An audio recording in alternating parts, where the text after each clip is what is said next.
You're now listening to the Fullerton Unfiltered podcast. Straightforward, no nonsense business advice. Completely unfiltered. Grow your business. Grow your life. Now, here's your host, Brian Fullerton. Hey, what's going on, guys? Welcome to another episode of the Fullerton Unfiltered podcast. It's your host, Brian Fullerton, here hanging out with you guys today. And we have another great guest interview lined up for you guys. We have none other than Mike Tartoni over here from Farmington Hills, Michigan, which is my backyard, my neck of the woods. Mike, welcome to the show. How you doing this morning? Good. How are you, Brian? I'm doing good, man. We're living the dream. We got all of our lawns done this week, which was by the skin of our teeth because we've been dodging crazy raindrops and storms. What am I talking about? You know exactly what we're dealing with. Oh yeah, it's been a storm for the past week, and catching up on everything has been a challenge with trees down, power lines down, brush fires, the whole deal. I keep trying to keep up. Dude, it's crazy. I was talking about this just a couple of days ago on Instagram. The storm that ripped through, we got the brunt of it. It went like just parallel from me. You're like just a few miles east of me. It was like borderline tornado type stuff, man. Did you guys lose power over by you? So yeah, most of us lost power. We didn't think anything of it. I mean, it was sunny out, and then for about 20 minutes it stormed, and it was the wind. You couldn't see anything outside. I mean, I was actually at Weingart's right after, and they were telling me that they moved mowers out and everything. Because there was trees blowing from other parking lots. The wind was that bad. They thought it was a tornado. Yeah. And then power lines were going down, trees were going down, and it was 20 minutes. I mean, you blinked, and then it was just mayhem after. Dude, for sure. Well, we lost power Wednesday into Thursday, and thankfully, like, it wasn't 90 degrees like it was Monday, Tuesday, Wednesday, because that stuff came through, kind of cooled off everything. But we lost power here till about 3 or 4 in the morning, and when you got a pregnant wife who's 9 months and she's got a little heater in her belly, she's like hot and getting miserable and kind of fussy, and I'm like, well, I don't know what you want me to do, but then I realized, like, I don't know, there's 250,000 people that lost power around here. I mean, it was crazy, just Metro Detroit. Maybe not 250,000, but a couple 100,000 people I know. We were watching the DTE app on our phone, and dude, you can even make phone calls. Like, the cell tower went down. Yeah, everything was down. I mean, Farmington Hills just got power back late last night, so they were out for 2 or 3 days. Yeah. Well, I literally went to Weingart's yesterday, had to get some work done on the X-Mark mower. Just the front right caster fork was leaking grease. Had to replace the little frame part for the wheel. And while I was there, they had like 5 generators out front, but all the lights are off. But they have like one service desk, and so the line's like 12 people deep. And then they had like 2 sales desks open. So it was dark there, and yeah, they had moved half the showroom floor back, which was just creepy. I was like, what's going on in here? And like, dude, it was like a tornado. And I'm like, us too, man. I had to hold my hand on the door wall because buckets of rain were hitting it so hard that it was blowing through like a draft, and like water seeping in the rail. And I'm like, well, this isn't good. So any which way, it's been an interesting couple of days for all of us, right? So, yeah. Well, you guys aren't listening for the weather update and forecast. Half you guys are praying that you guys had the rain that we're talking about. Half you guys are drowning in rain like we are. I know a lot of you guys down south, like Louisiana, I think, and Alabama. I've been seeing a lot of you folks joking about how you got to attach the floaties to the mower because you guys are swimming in the water too. But so Mike, you actually, like I said, about 10 minutes down the road from me, not even. You are 19 years old, and you are just out there making a name for yourself. We follow along with each other on Instagram, and so why don't you bring these guys up to speed? Give them a quick minute or two snapshot about who you are, what you're doing, and then we're going to go a little bit more into your story and talk lawn and landscaping today. Yeah, sure. So my name is Mike. I started Denali Landscaping. I started it with my buddy from school. We know each other a long time. And we were just doing small odd and end jobs. Then we did one job for a relative of mine up at a lake, and a neighbor came up to us and said, "Hey, can you do this?" We said, "Sure, yeah, no problem." Their neighbor came up to us. "Hey, can you do this?" "Yeah, no problem." Then we're like, "Hey, COVID hit. We don't have jobs right now because everything was closed. Right. We're just going to keep rolling with this." So then we just started getting bigger and bigger and bigger. And then we started really the company about a year ago, a little over a year ago today. Wow. No kid. So last year, COVID year, was your first year in business. Yeah, officially. Wow, that's crazy, man. I want to hear a little bit more about how your first year went, because COVID took everybody out. It was still a pretty decent year for us that had our boat in the water, but up here in Michigan, that first 8 to 10 weeks was looking pretty bleak, you know. And people just thought I was complaining, and I'm like, dude, and I was, but I'm also like, there's a reason we are forced shut down. Like, we can't go out even if we wanted to. So it was tough. By the way, I love the name of your company, Denali Landscaping. I said, what's that all about? So what's the story behind the Denali Landscaping name? So 2 different reasons. One, I love, my dream truck is a Denali 2500 HD. I've wanted one. I mean, 8 years old, I was sitting in one at the auto show in Detroit. Yeah. Loved it. And then I always thought, I was like, they call it that because it really is the top trim. It's the best of the best. And the reason is the quality. And that's what we are. Our quality is way better than a lot of those big guys that you see. And that's kind of how we've been going so far. Is it doesn't matter that we're smaller, we're younger. As long as the quality's there and you're doing the job well, I mean, that's what's going to get you far in business. Amen, dude. Amen. And by the way, I'll echo the Denali pickup truck, because the black like one with the chrome, you know, accent, the Denali. It's with like the white HID lights. You know, it's like the most aesthetically looking cool truck, I think, the Denali HDs, the 2500s. And that's the only time I'll give a nod to my Chevy GM folks, okay? You know, because I'm a big Ford guy. But I'll tell you what, the when you get that Denali in white or black, it looks sick. So I think one day you'll definitely get one, man, if you just keep working hard. And that is definitely the go-to truck, definitely for the owner or the foreman for the company, for sure. So, let's do this. I want to hear a little bit more of your story, and I want to hear more about how you guys navigated that first year dealing with COVID and the roller coaster of a new company as well as the economy. So, let's do this. Let's kick it over to Marty, Mr. Producer, down in the ATL. We're going to hear a little bit more from today's show sponsors and announcements, and then we're going to come right on back.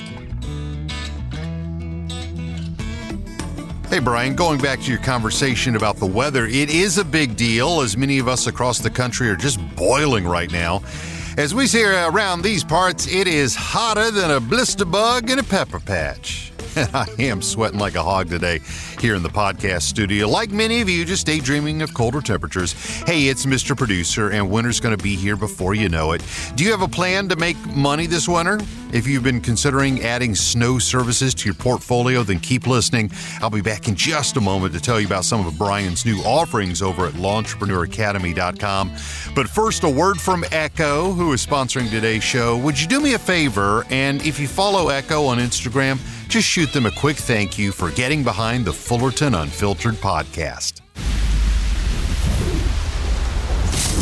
Yeah, this is just a job.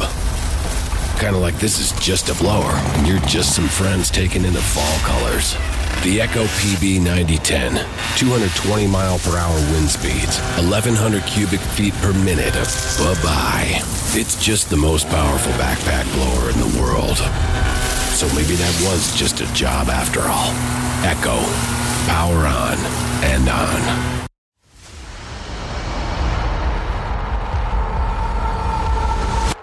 Oh, God. I'm going to have to shovel. I don't even have a snow blower. Nobody to plow me. Oh, my God, and the neighbors suck. They don't help. Oh, my God, what am I going to do? Do you want to keep the cash flowing this winter? Head over to LawEntrepreneurAcademy.com and check out all of Brian Fullerton's new courses and powerful resources to get you cashing in on that white gold through plowing snow.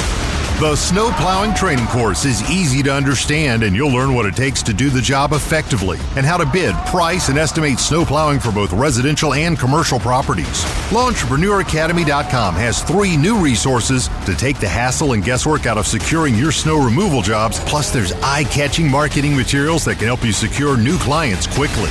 Ready to crush the snow game this year? Visit LawEntrepreneurAcademy.com or use the link in the podcast description. All right. So, Mike, let's go right back into your startup story. So you guys are young in business. You've only been, around the block for a little over a year at this point, maybe a year and a half almost coming up. But take it back to the beginning. What was the conversation about you and your friend getting started with a business of your own? And then walk me through those first couple of months, March, April, May. Was it really exciting and hopeful, or did it turn bleak? Or what were you guys thinking as young entrepreneurs out there?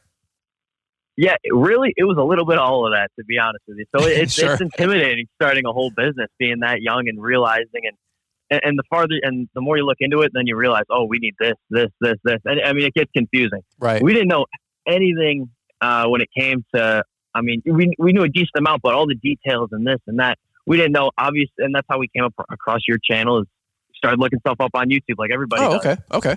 And we watched, I mean, your videos probably twice already, all the way through. Just kind of Awesome. getting the hang of things. But we started doing smaller jobs like cleanups and mulch and all those different things, planting. And we didn't have a lot. I mean, we had some shovels, we had some pitchforks, this and that. But everything that we did, we just kept reinvesting like right off the bat. Like our first job, honestly, was like $150. And we're ecstatic. We're like, no way, somebody's going to pay us $150 to do all this. And we're awesome. That's and, awesome. And yeah. First thing we did, we reinvested all the money we had right back into it. And then sooner or later, we started getting more and more calls. Word of mouth is the biggest benefit to small guys, is because a neighbor will see you, or they'll tell their neighbor, and this and that. And you're going to get more and more customers. And so we started picking up some other college guys to help work with us, because we were just the jobs were getting too big. And so from there, I think we added 2 guys after the first month, something like that. So we're at 4 taking on jobs.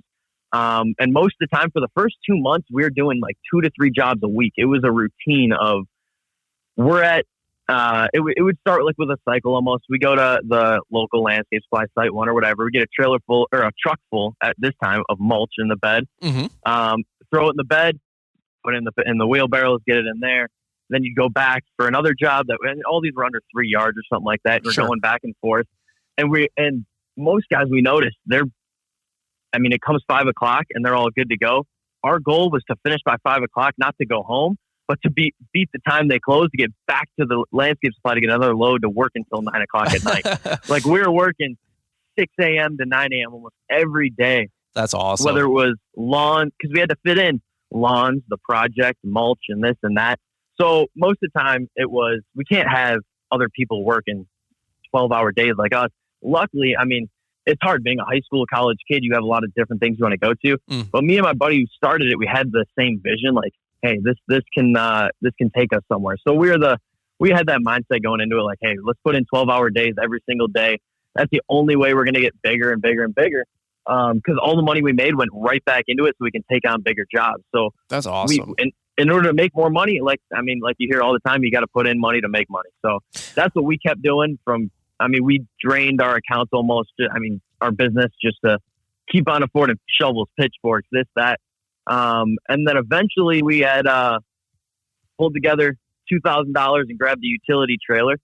And nice. That changed the game for us right there. It's just I think it was a 7x12 utility trailer. Built all the wood up ourselves so it could hold 5-6 yards of mulch, and then we just kept cruising from there. And then that carried us out our first 4 months. Where did you guys pick up the trailer? Did you guys buy it new or buy used? So that one trailer, we picked up, I want to say like a USA trailer, something like that. Okay. We learned the lesson the hard way on trailer quality, because it would have problems. The lights would go out, this or that. Sure. We had dreamt of a dump trailer, because all these jobs we were clearing out stuff, because in Farmington Hills, it's all woody areas. There's a lot of leaves and this and that. So we're loading up the dump trailer, and then we're sitting at the dump for an hour.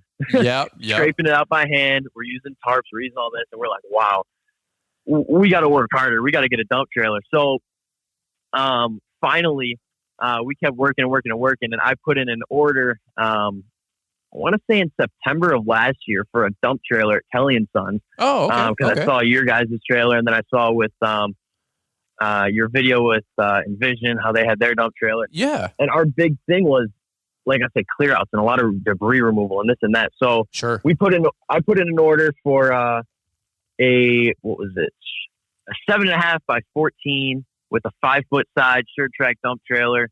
And the sticker on it was like $13,000. I was like, holy moly. Yeah. This can make us like a lot of money, but this is a step. So from there on, we're like working. We're like, we got to get this trailer. Like that's our goal. So then we worked for it, ended up getting it. Unfortunately, because of COVID, it came in like April or May. Yeah. Yeah. So it took 8 months to get it, but that has been the best piece of equipment I think we have bought in the entire business so far.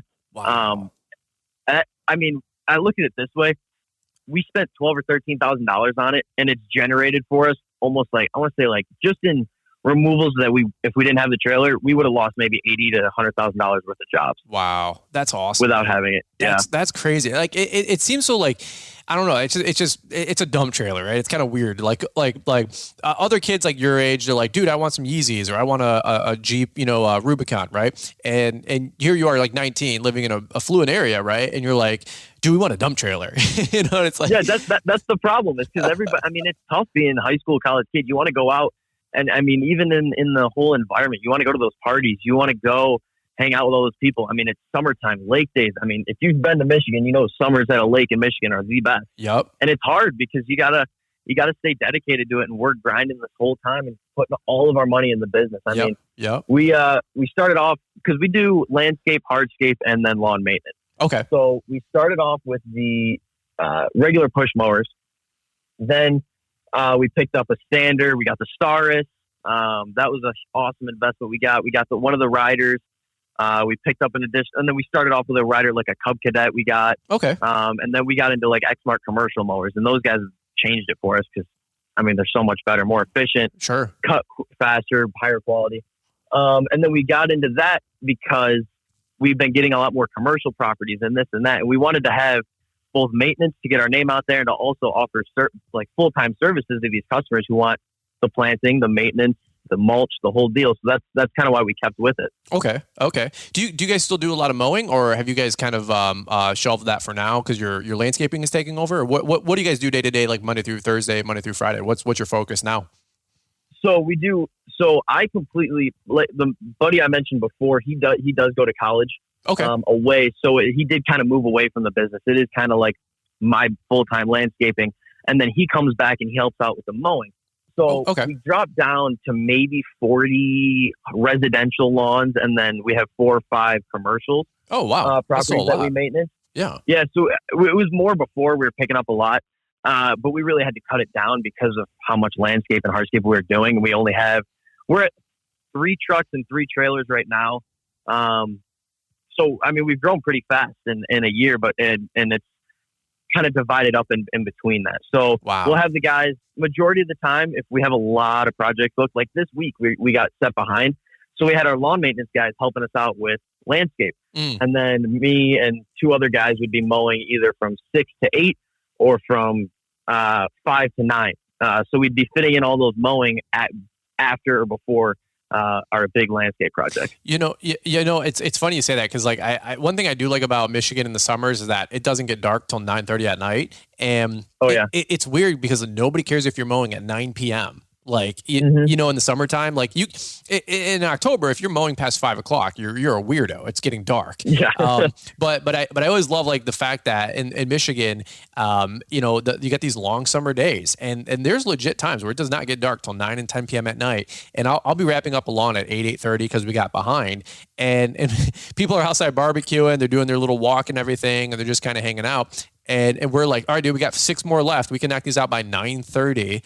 And I don't know if that's like that all across the country, but like I said, up here in Michigan, we get those like late night summer days, and it's really, really helpful. But one other thing, let me ask you this. There's a lot of young guys that listen to the show, right? They're in your age group. They're 18, 19, 20, 25. How did you work staying focused through all the distractions? Like you said, you're 19. You got an infinite amount of opportunities to have fun around here. Everybody we know, if you don't own the boat, you got a friend that's got a boat. If you don't have the 4-wheeler, you got a friend who's got a 4-wheeler. If you don't have a Jeep, you got a friend that's got a Jeep. It's a wealthy area. I tell people all the time, it's everybody here has like money. It's like, there's options. So what was the driving force and factor for you to stay focused at 19? What keeps you focused versus, going out there and going on the lake at 3 o'clock in the afternoon on a Wednesday? I mean, you don't have to. You're young. You could go to college. You could live at home and not have a lot of obligations. So what's the motivation and how do you stay focused at such a young age? Yeah, so I kind of thought of it like this: you have a maximum of 12 hours in your day or something like that, in the summer at least. this business, I mean, as a young guy, you probably have a lot of other commitments like school and other stuff. This is mainly like, this is almost your time. So I'm a full-time student, and we were at the time, and I still am. I actually had a retail job before we started this, and I kept up with it. It was a family thing, so it was kind of hard to kind of leave. Sure. So I had to put in 30 hours a week at my retail job, along with school. Luckily, school ended at the summer, and I still had to figure out. I'd say, okay, it leaves me with 6 or 7 hours in the day. Am I going to spend that going out and doing everything else, or am I going to spend it actually growing my business? Because if you want to do all those lake days and everything else later, then you got to put in the hours now. There's going to be so many other times that I just thought of, hey, if you grow it now, you can spend a week at the lake rather than spending a day here now. So you put in the time now, and you kind of just grind it out and put your head down and go to work, and it'll pay off for you later. Because if you're trying to grow your business into a big time thing, you won't be putting in that same amount of hours. You'll have more time if you put in all the hours now. Wow, that's good, man. I mean, you can go play on the lake in your 20s, but if you work in your 20s, you can go live on the lake in your 30s. 100%. That was my attitude. I live a mile away, not even half a mile away from Walled Lake right here. And it's motivating every day for me to like work hard and get to the point where I could buy a lake house or a lake cottage, because it's Michigan. We like the lake life. I bought land because I sounds weird, but I bought land and property because I don't like people. I want space. Like it's so weird. Like I'm Mr. Social Media here, but I'm like, dude, I like space. I'm an introvert. I just want my quiet little 3 to 4 acres, right?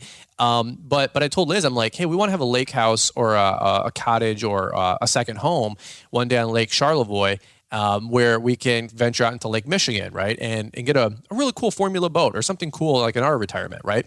But right now, like, and I'm not putting anybody down that is like 20 or 30 or 40 right now, like living on Walled Lake.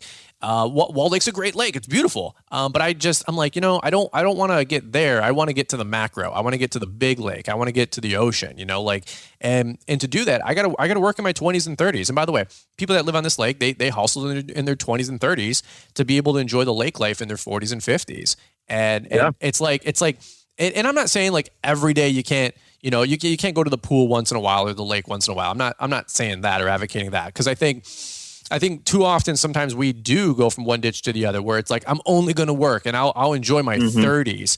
And, you miss out on so much fun and opportunities in your 20s. My attitude is just be present, work as hard as you can, and then do take some time off every couple of days or every couple of weeks to see family and friends, because you don't want to like lose everybody along the way, because, once you get in your 30s and 40s, you realize like money's not as important as family and friendships, but there is that balance. Like a lot of folks, unfortunately around here, they just enjoy the fun too much, I think. And they're, it's Lake 30 somewhere. And in Michigan, that can be all day, for 6 months. And it's like, dude, you still got to put in work. So I commend you at 19 being able to stay focused and to not be worried on these distractions, because, if you work next 2, 4, 5, 10 years and work hard in building something in your 20s, then you can get that cool truck, and then you can get that lake house, and you can get the jet skis. You know what I mean? Oh yeah. 100%. That's awesome. Yeah, those relationships that you have to keep, like you were mentioning, are super important. It is 100% a balance. And depending on your business or your job, it's just finding that balance and being able to do both perfectly. And that's when everything gets easier. Like starting a business, it was incredibly hard because you're trying to find time to do everything. But finding the balance, it's like finally reaching the top of a hill. Then you see over it, and it makes it really, really nice. Amen to that, man. What are you going to school for? Anything cool or in particular, or where are you studying? I'm at UD Mercy in a business program right now. Okay. Definitely tough. Helped out with COVID this past year, having a lot of online classes. Yeah.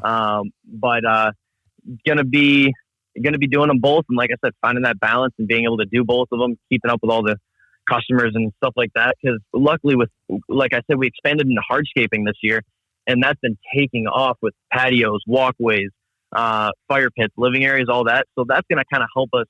Those projects where you're there, it's a couple of weeks you're there. Right. It kind of makes it a little bit easier to manage, especially going into October and November. That's awesome, man. My older brother went to Detroit Mercy, so I know the school. Oh, awesome. Yeah, I know the school. I know the grounds. I've been over there many a time. Good school, tough school. So Yeah. Are you going for general business? You said, or? Yeah, so it's a 5-year program where you go there and you do all your regular classes, and then in your 3rd year or 4th year you can decide. So say you want to do an accounting or something like that. Okay. But UAD is known for one of their entrepreneurship programs there, so that's something I was interested in. Very cool. And hopefully we'll go into that while being able to run this business. Yeah. At the same time. That's awesome, man. That is really cool. Where's the next couple of years? What's the trajectory? Because if you're working, you're going to school, you got family obligations, you got 5 irons in the fire, right? Are you guys going to stay with the hardscaping and landscaping? Are you guys adding crews? Do you guys do snow removal, by the way? Where are you guys at on all that? So that's the one thing that we haven't added yet is snow removal, just because last year we only had 1 truck. This year we're up to 3 trucks. Well, we had 4. There's a little problem there I can get into later, but sure. We hadn't added it yet, and it was hard because that was the one buddy that I worked with full time, who wasn't like a normal employee that we had, was away he goes up Evan Aquinas a couple hours away, so it was hard not having him here. Sure. Having 1 truck and everything else in school, so we haven't really expanded into snow removal. We kind of took that time, that 3 or 4 months. He took it off. I had to kind of pick up some of those hours at that retail job I had at the time. Sure. Fortunately, I'm not working there anymore, so I can devote everything into landscape. So I'm thinking about doing it for this year. Okay.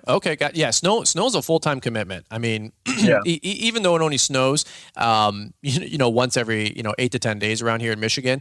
And of course there's the weeks where it snows 3 times back to back to back. But that's a tough schedule to commit to, when you're at school or you're working another job or working for somebody else. I totally get it. If you guys, do jump into it, do you get the 1 truck or what's the equipment fleet lineup? Because I know a lot of guys like talking trucks and equipment. So if you guys do get into it, what are you rocking right now? What are you going to be using to plow snow? So we have a 2500 GMC. We have a Ram 1500. We have another GMC 1500. One of my crew members runs an Avalanche 2500 as well. Okay. And then last week, I would say my biggest mistake is I purchased, or more than last week, 2 weeks ago, I purchased a truck that I kind of lost vision on. I was too focused on, hey, I really like this truck, rather than, hey, is this going to make me money? Okay. Fortunately enough, there was a discrepancy with the actual truck itself, so I was able to take it back. I'm not going to mention any dealerships or anything, but it was fake badged, actually. Oh, wow. So it going into it. But that luckily we were able to take it back, and we ordered a F550 dump truck, kind of like CNI Services a little bit. Wow. But it doesn't have that. It's not that big silver bed. It's more like the traditional one. Like the Monroe. Yeah, I know. Yeah, like the Monroe one. Yeah. So we'll probably rock that, and then the two 2500s for snow removal if we do it. Because when we were doing lawn maintenance, we decided to we were thinking like, what else can we do? So we said, why don't we just start property maintenance for a lot of these customers? Because they were in these nicer subdivisions. So we said, we basically gave them a menu, and we'd say, here's a list of services we can offer. And then if you check off what you want, we'll give you a monthly price.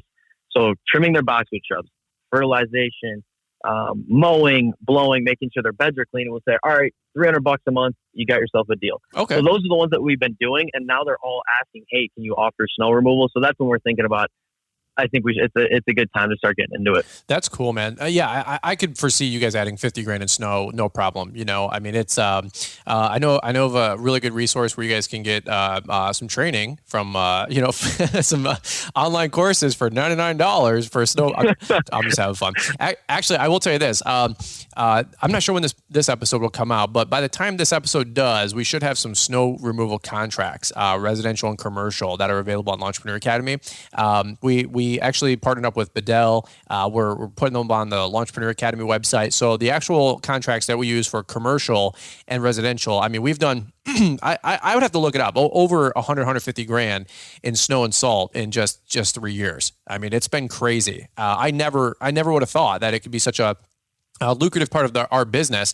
Even my little teeny tiny business, we've cleaned up, and Bedell's been doing them that snow removal for 15 years on his own. So we're going to make those contracts available. So if you guys need good contracts out there in the Midwest, we'll have those available on Launchpreneur Academy. They're incredible. I mean, like literally, we have a commercial one, a residential one. We have them both worded for per push or for all inclusive, like where it's unlimited pushes. And then I have my residential one where I kind of tweaked it for my customers for residential. It's solid resources that should all be on Launchpreneur Academy, including snow logs, which are great to fill out every time you visit a job site. That way, if there's ever pushback or discrepancies with service from invoicing and billing, you have your snow logs, right? So all those resources should be on launchpreneuracademy.com right now or very shortly thereafter. So I'm excited for you, man. You guys, are you thinking more residential snow, more commercial, or just whatever brings in revenue and helps pay the bills? Yeah, really whatever brings in revenue. Sure. I think we might stick to a lot of commercials because I was watching kind of like what you do with, and then also like the Bedell property maintenance and everything else. Yeah. Those are kind of like what we're starting to get into because majority of our income and revenue is coming from hardscaping and larger projects. Yep. And a lot of those that we're expanding. So we'll have a minimum set for all of our hardscape and stuff like that. So we just recently did one in Canton. We work in a subdivision out there, and then we're doing one in Brighton. And then we're picking up another one in Howell. So all these farther ones, it kind of makes it harder having the whole crew and everything else out there. Yeah. So until we can get a few more trucks going to be fully dedicated, and luckily we actually just did. We got enough that we picked up that Ram truck, and then we just picked up a 8.5 by 20 enclosed trailer 2 days ago, actually. Wow. for our lawn crew to kind of be more organized, more. And that's the biggest thing is organization. We found is if you're organized, you're efficient. If you're efficient, you save money and time. And with that, it's less stress. So figuring all that out too is a huge part of it that we found is getting everything right and whatever's easiest for your crews to get going. That's awesome, man. Are you guys, let me ask you this. We're talking about the growth of the company in the last, basically almost 18 months here, right? What did you think that you'd be at where you're at today? And then what's your philosophy or take on financing equipment, debt, paying cash? Like, you can share as much as you want or as little as you want, but where are you guys at on equipment? Are you financing some things, paying cash for other things? I mean, probably don't have a ton of overhead just yet, but at the same point, you guys are still probably trying to pay cash as you go. So where are you guys at on all that? Because it seems like you have a lot happening in just 18 months, and that takes some money. I mean, let's just be real. Oh yeah. So first, I'd say 6 months. We never thought of financing. We never thought of loans or anything like that. The first thing that we did do was we did finance. I want to say 30% of our first thing that we financed was 30% of the first Exmark mower that we got. Okay. Because Weingarts and them offered 0% or something like that for whatever. So we're like, okay, let's give it a shot. Luckily, we were confident enough. We paid it off within the year. It was no problem. But it kind of just gave us that little extra space so that way we can get it and do more lawns because we doubled our lawns just by getting that. And that was our first real commercial mower. Absolutely. Absolutely. Vehicles we did not finance. The 1500 I actually had as my truck full time. Okay. Before I even started this, and that was probably the greatest thing or that helped us is because we wouldn't have been able to do it without a truck to begin with. Yeah. But then from there, we didn't go out to a Ford or GMC dealership and just buy a sticker price brand new truck. We scoured and we looked all over the place for a decent truck that would get us by until we can afford a nicer one. And that's when we got the 2500. Okay. And we're hopefully getting another truck soon. So that was the only thing.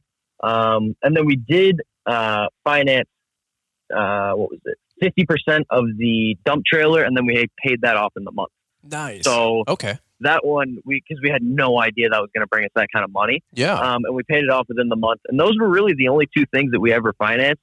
But I have been, next purchases, we've been talking with Michigan Cat and Wixom. They are awesome over there. And we are setting up, hopefully, to buy a 259 in October or November. Wow. And that will definitely be a finance because for smaller guys, they know that going in. He said, hey, we know a lot of guys in your position. you guys don't have 70 grand to go out and Right. buy like a big company who goes and buys 6 at a time. They know that, they're aware of that. So it's 0% for I want to say it's like 5 years, 60 months. Yeah. So they said, if you're dedicated and you're going to put in the time and you're going to actually get the money, there's no problem financing a piece of equipment like that, as long as you're going to put in the work and know that, hey, I got this payment. I got to be able to add all this into my overhead for this month and this month, along with insurance and all that other stuff. Wow. And that was the other thing, is because overhead, you got to be able to calculate it properly, or else the end of the month comes, you're like, oh crap, what account am I going to take this out of? Where's this $10,000 bill going to come from? Yep. So you got to be able to calculate it over into all those different jobs, and that's where it's definitely trial and error. You just got to keep on going. We didn't get it until probably the beginning of this year. Wow. We realized, hey, this is going to be better pricing. We probably lost $20,000 in our first year from incorrect pricing. Okay. Because we were just trying to get the job. Yeah. We just wanted to get going. But once you get all those jobs, you'll realize, hey, this is what it costs. And you can't really barter with people for larger jobs and stuff like that. Well, did you have all the overhead? Yeah, and in this area, people will pay for it. I mean, the reality is, like, if you do good work, people will pay for it, and they want to invest into you. And around here, they care, but they don't care. They just want it to look nice, And people here have a couple bucks. It's a very affluent area. I mean, with Liz and I always joke, like, somehow we missed that boat. We didn't get any of it. But at the same point, it doesn't matter where you live, whether you have nice subdivisions or not. Just have great pricing. I did a podcast or a coaching call with somebody earlier, and he was a younger guy, 17, 18 years old. And we just talked pricing, and I said, dude, if I had better pricing, I would have literally made another $250,000 to $1 million. I really do believe that, over the last 15 years, if I would have knew at 18 or 19 like yourself, that I knew at 33, 34 years old. It's literally crazy. So I'm pumped for you, man. It seems like you guys got a lot of great things going on. We'll probably button up right here. I got another call here actually just in a few minutes, but this is just fired up, man. I can tell you guys are putting in the work, because you sound like you're 19 going on 35, as like my friend Caleb Allman talks about the kid contract days. Well, you guys are, like I said, 19 going on 35. You're crushing it. You're kicking butt. You wouldn't know everything you know without putting in the work. You could read, you can watch YouTube videos, you can learn, but until you're actually out there in the field executing, cutting your teeth, skinning up your knees, you can only learn so much. And so I can tell that you guys are making it happen. You've been on the phone, you're making calls, you're investigating things, you're doing research on things and finding information on things. I'm pumped for you, man. And you guys are putting the hours. I mean, you guys have it wide open at your age. I know you got some obligations with school and whatnot, but what you also don't have is mortgage payments, boat payments. You don't have a Yukon, you don't have a $900 a month Yukon payment for your wife, which is fine. So I think you guys are super smart. One of the best things I always tell young folks that ask, what can I do to grow my company fast? I always say reinvest everything you can for as long as you can. And from Corey Ballard said that's all they did for their first decade to grow this $25 million company, Perfect Cut. He goes, we didn't take anything out of the company for 10 years. All we did was build and buy and reinvest.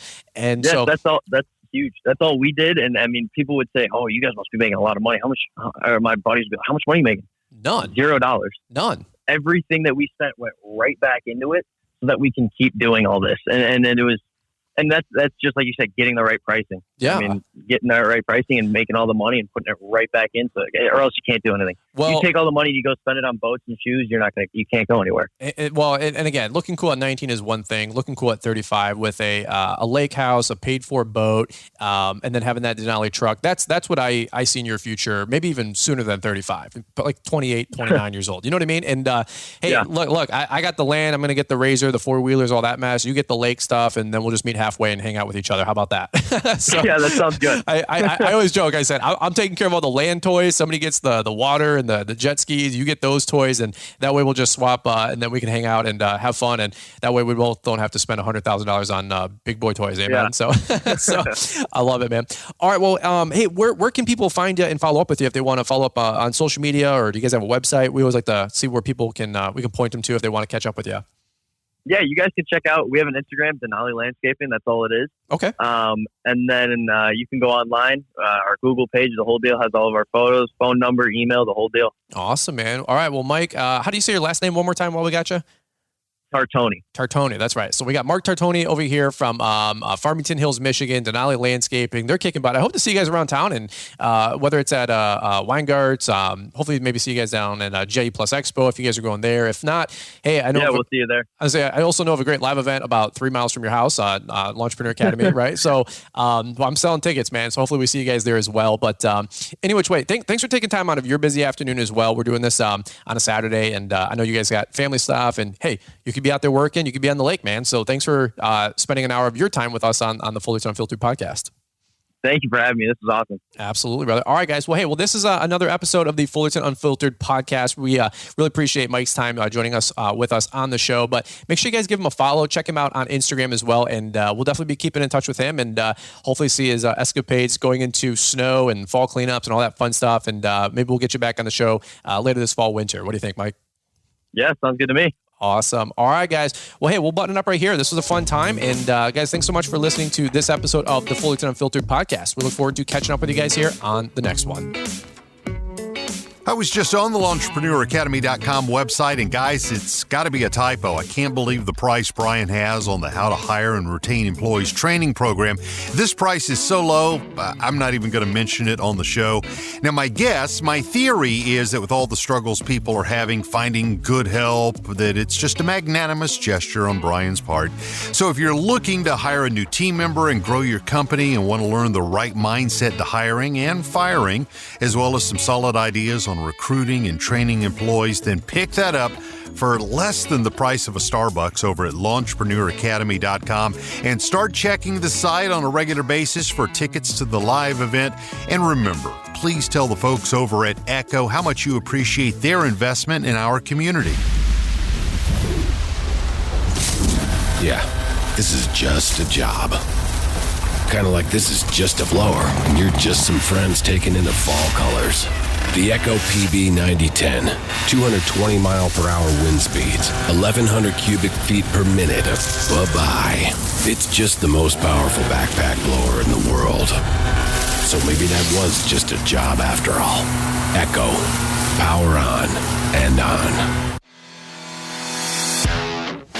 Thanks for taking the time to listen to the Fullerton Unfiltered podcast with Brian Fullerton. We hope you enjoyed this production. If so, please consider leaving us a 5-star review for the show. While the techniques and ideas presented here are designed to help you grow a more successful and profitable business, no one can guarantee these results for you. We want to emphasize that entrepreneurship is not easy, and the ideas presented here are just the opinions of Brian Fullerton and his respective guests. No one can guarantee success for you. That being said, we hope the ideas presented here help you and motivate you to go on out there and crush it with your own business. Fullerton Unfiltered Podcast. Thanks for listening, and we hope to see you on the next episode. This has been a Brian Fullerton and Mr. Producer production.